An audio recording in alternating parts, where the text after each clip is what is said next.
Kyle Busch comes up just short at Daytona, and SVG, Shane Van Gisbergen, going to the number 88 Trackhouse car in 2025. That's what we're going to be talking about here today on Spencer Talks NASCAR. Spencer Urquhart here, trying to recover after Kyle Busch comes up just short at Daytona. Man, that was a lot to take in. Looked like he had that race won, took the white flag. Didn't look like there's any way he could lose it, but here they come on the outside. Harrison Burton and Parker Rascliffe, I believe is how he says it. My apologies if I didn't get his name right. One a guy driving the 62. That car tends to be kind of tricky at those plate tracks. Sometimes gets in the mix. So shout out to Parker, though. I mean, young guy with an opportunity. Can't fault him. I mean, he had a big head of steam and said afterward he wanted to work with Kyle Busch, being at their Busch Chevrolets, but I feel like his only chance was to push to 21 and to try and get in the position.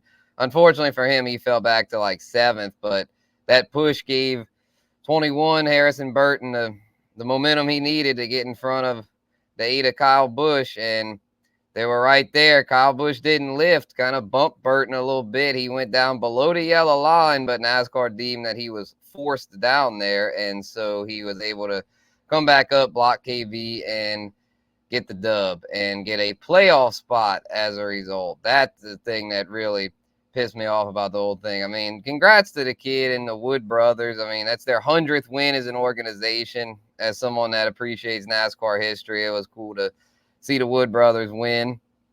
But as a Kyle Busch fan, I was really aggravated because that was pretty much his last hope as far as making the NASCAR playoffs. And now instead of him, you now get a guy who was 34th in the standings coming in, still is, I believe. That's the worst regular season standing of the full-time chartered drivers, and is losing his ride next year and doesn't have a ride lined up for 2025. So this win might help him get something lined up. But it's just, I guess my point here is that, not to try to take away from his accomplishment with that, but it just, as far as the playoffs, though, that should not be enough to get him into the playoffs, considering he has struggled all season. To me, the playoffs should reward regular season success more. And I know the whole argument is, oh, we got the win, you're winning, you're in. And it used to be top 30 was the requirement. You had to be top 30 in points. Now it's anyone that starts every race is eligible. So even though Harrison in top 30, he's going to get in because they waived that rule beginning at the start of 2023. They got rid of the top 30 rule. So, yep, Harrison Burton's going to be taking up a playoff spot. I mean, he's not going to do anything in there. I mean, he's 34th in the standings. I mean, the whole body of work, he had the good win this weekend, but that was a fluke. I mean, the Wood brothers this season have only been good on those kind of plate tracks. They have not shown anything consistently to make you think they would be any sort of playoff threat. So maybe they'll do better next year with Josh Berry. I'm sure they will. Harrison Burton obviously still has a lot of work to do. He's a young guy. I mean, I'm sure he'll go down to Xfinity, catch on somewhere there, and have 2-3 years of success there. And if he continues to trend up, probably find his way back to the Cup Series. Kind of like John Hunter Nemechek. John Hunter Nemechek's first Cup Series run wasn't very good, and then now he's back, kind of struggling still, but he's young with a young team and legacy. So I could see Harrison taking a similar route to that. But man, just such a crazy thing, because it was Kyle Busch the whole race was ducking and dodging these big ones. He was running up front pretty much the whole race, did everything right. Looked like it was falling in his lap. A whole season's worth of struggles are going to be wiped away. A clean slate, a win, a playoff berth. It was all about to be a storybook type scenario, because he's had so much adversity this season, had so many bad weeks. It would have made for such a great story, because that 8 car is starting to wake up. I mean, we saw last week at Michigan, and that's not a plate track. That's a straight up kind of track. He got a clean top 5 finish, as far as he was legitimately one of the 5 best cars at that race. And at the start of 2023, this 8 team flashed that kind of speed. I mean, they damn near won the Daytona 500, won at Auto Club the next week. and they've shown that speed, but not consistently. They got off to the hot start in 2023 with 3 wins. In the second half of the season, they fell off. He was an early playoff exit last season, Kyle Busch was, and then the start of this season, they had a little stretch where about the first 5 to 10 races, they were pretty competitive. It looked like they were going to for sure make the playoffs at least, but then the wheels fell off. Like, literally, I mean, he just kept wrecking week after week. I remember the New Hampshire race that I went to in person. It was a complete embarrassment. I was embarrassed to have the 8 hat on. I mean, he was like the clown of the field. I think he wrecked 3 times in that one race. So it was definitely a rough patch. He was definitely going through it. But I tell y'all what, that Olympic break, that 2 weeks off, really helped Kyle Busch reset and refocus. Because ever since then, he's looked like a different driver. Like, seriously, ever since the Olympic break. I mean, he didn't have a great Richmond run, but he was at least competitive, and his teammate Austin Dillon was really good. And then Michigan, he killed it. He damn near won that one. And then this week, I mean, he had it. It took the white flag. So, tell you what, this 8 teams waking up. Not sure if they'll make the playoffs. Most likely won't unless they win at Darlington this coming week. Kyle Busch, similar to Daytona, he hadn't won at Daytona since 2008. I was going down the rabbit hole. He also hadn't won at Darlington since 2008. That was his first year at JGR. He had the breakout season, 8 wins, first year at Toyota and M&M's, went on to be a great partnership, 2 championships, over 50 wins. Just a good deal, but unfortunately came to an end when M&M's left and they couldn't get a new deal now at RCR. But it's just one of those things where he had chances to point his way in because he got off to a pretty solid start, but he just had too many bad weeks to where it kind of falls on him as far as missing the playoffs. Because, I mean, if he'd have been more consistent in the season, he wouldn't have to be relying on this Daytona last hurrah kind of thing. The ones I really feel bad for are Bubba and Ross. Bubba Wallace and Ross Chastain. I mean, they haven't had great seasons, but they've had good enough seasons to me to be in the playoffs. But it's looking like probably both of them are going to miss out unless one of them can catch Chris Buescher. But it seems like Chris Buescher should have enough of a points cushion unless he'd have a disaster at Darlington. Plus, last Darlington race, he was really good. He was battling Tyler Reddick for the win.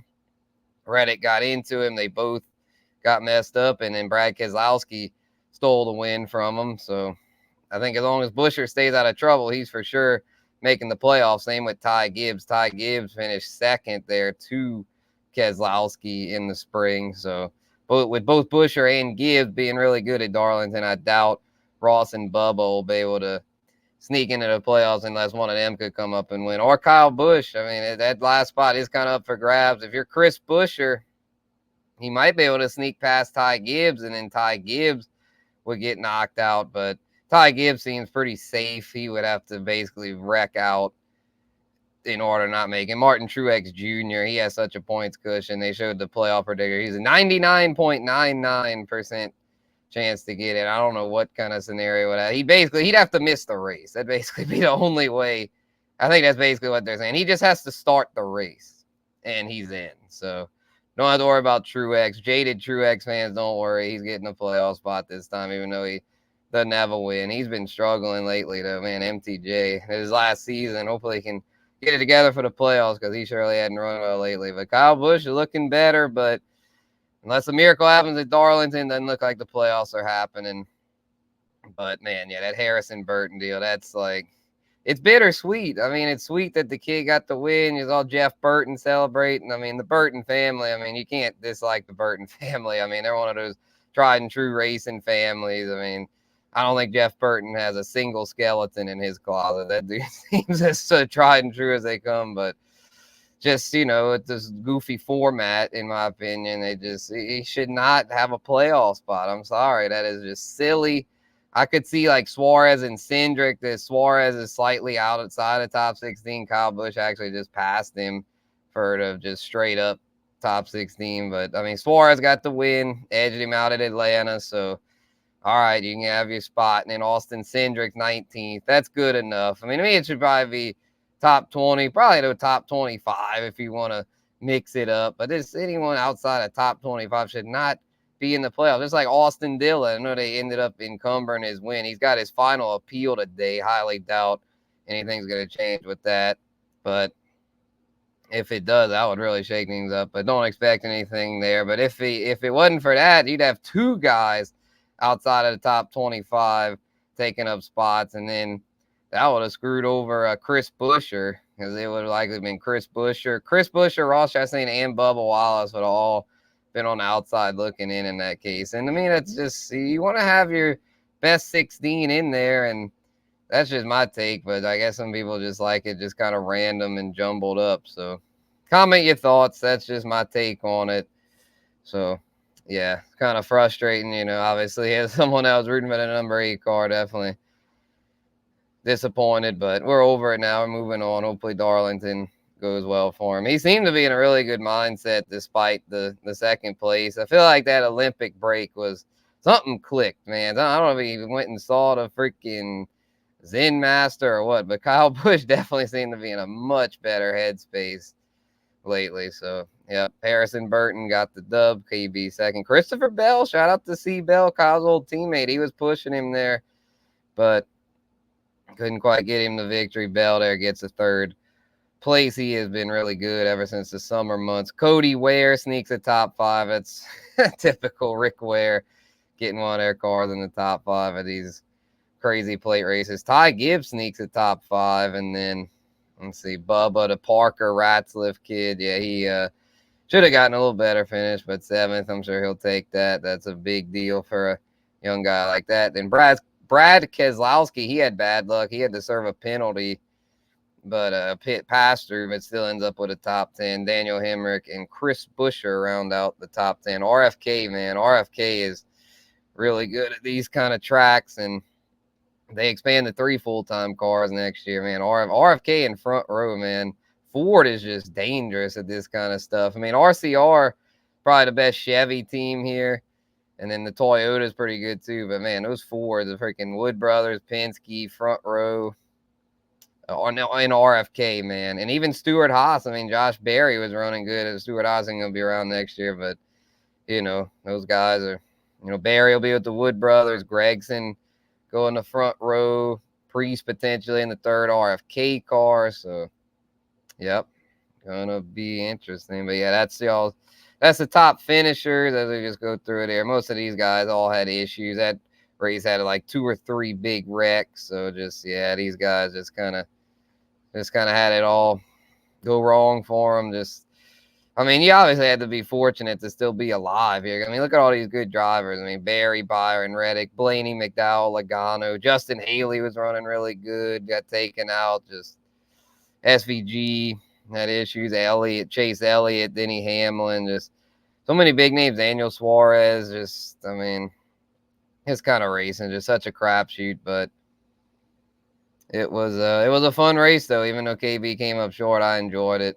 It's good to do these kind of plate fluky gamble races every now and then. I definitely don't want these to be too big of a factor in the playoffs themselves, but NASCAR seems to be going for the entertainment angle. So I guess we'll just have to accept it, but it's just, I don't know. It's just hard to take the sport serious when you've got races like this deciding who advances. Although the whole playoff system is kind of silly to begin with. It makes it interesting, definitely for TV. So yeah, but yeah, that's my take on that. Daytona over and done with. Now on to Darlington to see who gets the final playoff positions. But let's talk SVG now, y'all. SVG, Shane Van Gisbergen to the 88 in 2025. Trackhouse officially locking in that 3rd seat. And SVG thought it'd be 91, 97, something in the 90s. But nope, 88, because Dale Jr. had tweeted out, big announcement coming today. Like, why is Dale Jr. worried about this? Is he getting in on this? Like, he's going to be a part owner or something? But no, it was the 88 situation, Dale's old number. The 88 hadn't been run since, I think 2020 was the last year, the 88 with Alex Bowman, because 2021 is when they signed Kyle Larson and then rebranded, got the 5 back with Larson, then put Bowman in the 48, and then kept Byron 24, LA 9. But yeah, 88 coming back to Cup with SVG. I like it. I think SVG's earned the seat. I mean, not one, not two, but 3 Xfinity wins. I know they're all on road courses, but he showed enough on the ovals to me to have earned this seat. He's at an age to where you don't want to keep him down in Xfinity too long. Nice to see the Kiwi get his shot at the Cup Series, and I think they're going to be patient with him. I think they give him at least 3 years in this seat, and I would think he'd improve each year, and by that third year might be a championship contender. I think he'll definitely make the playoffs every year because I think he'll be good for at least one road course win a year, being that he's so good on those kind of tracks. So shout out to the Kiwi SVG. I think he's going to do quite well with Trackhouse in that third car. Most likely going to be a Stewart-Haas leftover charter, one of those last two. That the last one is still up for grabs. Not sure who's going to grab it. Most likely either RFK Racing or 2311 Racing. Looked like it was going to be for sure 2311, but with 23, the most vocal team about the charter stuff, not happy at all with the charter negotiations, thinking maybe someone else might scoop up that remaining charter, and that would likely be RFK from what the rumor mill is saying. Ryan Preece linked to that third RFK seat, assuming they get the charter, but yeah, we'll see what happens. But SVG is confirmed. That's another seat locked in for 2025, meaning that there are now only 6 seats up for grabs out of the 36 chartered teams. 30 of 36 slots have been filled on the 2025 grid, which is pretty impressive. It shows that NASCAR is trending up and that, team sponsor, there's money coming into the sport, that the sport is definitely on the upswing. The fact that we're getting all these deals locked in right away. So yeah, it's gonna be a fun 2025 season. Gonna be a lot of competitive teams on the grid. It's already super competitive. Should be even more competitive now with guys like SVG in the mix. So as a result of this, though, Zane Smith is a free agent. The day before the SVG announcement, the Trackhouse, that is, announced that Zane Smith would be released from his deal with them and be free to seek other opportunities. And I would think the other opportunity he'll jump on is front row, the third car there. Maybe RFK if they expand, but I would think front row would be the team that goes for him, considering he's had a lot of success there in the Truck Series. So thinking that third front row seat would be a good fit for Zane Smith. And then Connor Zilic going to Junior Motorsports. He's the new Trackhouse development driver. He'll be full-time Xfinity next season. So Daniel Suarez, man, watch out. I feel like Daniel Suarez is always on the hot seat over there, but he got to win this year. He'll be in the playoffs. Hell, Ross Chastain might be on the hot seat if he doesn't get his act together. So we'll see. Trackhouse, though, fun team to keep up with. A lot of competitive drivers there. International ties. They'll have now 2 international drivers with Suarez and Shane Van Gisbergen. So be interesting to see how they do in 2025. The 6 open spots for next season on the grid. We've got the 2 Rick Ware cars open, most likely because with Justin Haley being linked to the 7 car. Haley's technically still under contract. They're going to have to buy him out.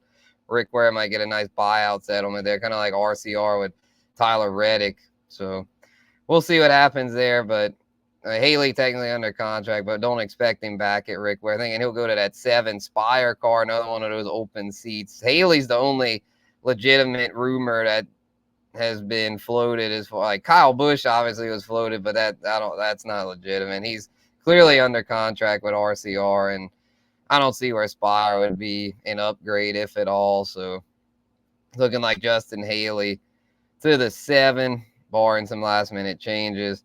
And then some other opens. The Colleague, 31 Colleague is open for now. Daniel Hemrick, I would think, would come back, but you never know. They announced AJ Allmendinger full-time in the 16. Maybe the 31 will be their new part-time entry. And then the 3rd front row, but I would expect Zane Smith to take that one. And the most mysterious one is that 36 entry, because we don't know who's going to take on that remaining charter. Will it be RFK? Will it be 2311? Looking like RFK as of now, and it seems like Ryan Preece would be the obvious candidate for that seat, being that he's got probably the most Cup experience out of the remaining free agents. And has had some success. Hadn't been great with Stuart Haas, probably been their weak link, honestly. But I mean, he's not been terrible, so could maybe get that seat instead of, well, I don't know who else they could go after. Justin Haley, maybe, since they're affiliated with Rick Ware, maybe they'd promote Haley, but sounds like Haley's on his way out to Spire, because if they didn't have a deal kind of already lined up, I don't think they'd have just released Corey LaJoie like that. But we'll see. And then LaJoie, I would think, would end up with Rick Ware in some way. Maybe not full-time because he doesn't really bring much funding, but probably end up one of the part-time guys splitting it with Cody Ware and a few other guys in their other car. I still think Riley Herbst could be a candidate for it because Riley Herbst brings funding. So possible Riley Herbst gets the other Rick Ware entry and gets to be full-time. But if it's 2311, who gets the third charter? It sounds like Riley Herbst might be the guy for that, being that he brings funding. Another thing with the RFK rumor, the reason why I think that's going to work out is because it sounds like that's where Kroger is going. Kroger most likely leaving JTG Daugherty Racing and moving. They were thinking the Gibbs, but now that Chase Briscoe came over there with Bass Pro Shops backing him still in the 19 car. Sounds like Kroger is looking elsewhere, and a third RFK car could work. Or maybe 2311, maybe it'll be a little bidding more, but it sounds like 2311 is kind of frustrated still with the whole charter deal. So looking like Priest to RFK with Kroger is the most likely scenario, but still got time to sort all that out. But SVG is official, going to the Trackhouse 88 in 2025. Let me know what y'all think about that. But that's going to do it for this episode. Decided to pop in here on a Monday. My apologies for not doing one before the Daytona race. Had a really busy weekend, all kind of stuff going on. So hopefully things will wind down a little bit here, but I doubt it. There's football starting up. NASCAR is getting ready to do the playoffs, so it ain't slowing down, but we'll just keep pushing and doing what we can. So appreciate everyone that's tuned in. We'll be back. Silly season talk probably be the next episode. We'll break down more of the silly season stuff. We'll go over the grid again and stuff. Talk about the different entries. Hopefully we'll have some more nuggets, announcements, and just different stuff that comes in. Each week seems to be a whole bunch of new silly season stuff. So hopefully we'll get some more juicy intel this week. So, but yeah, we'll be back later on in the week most likely. So just stay tuned. We try to do these whenever we can. Meant to talk NASCAR. Had a good time as always. We'll be back. Catch y'all on the next one.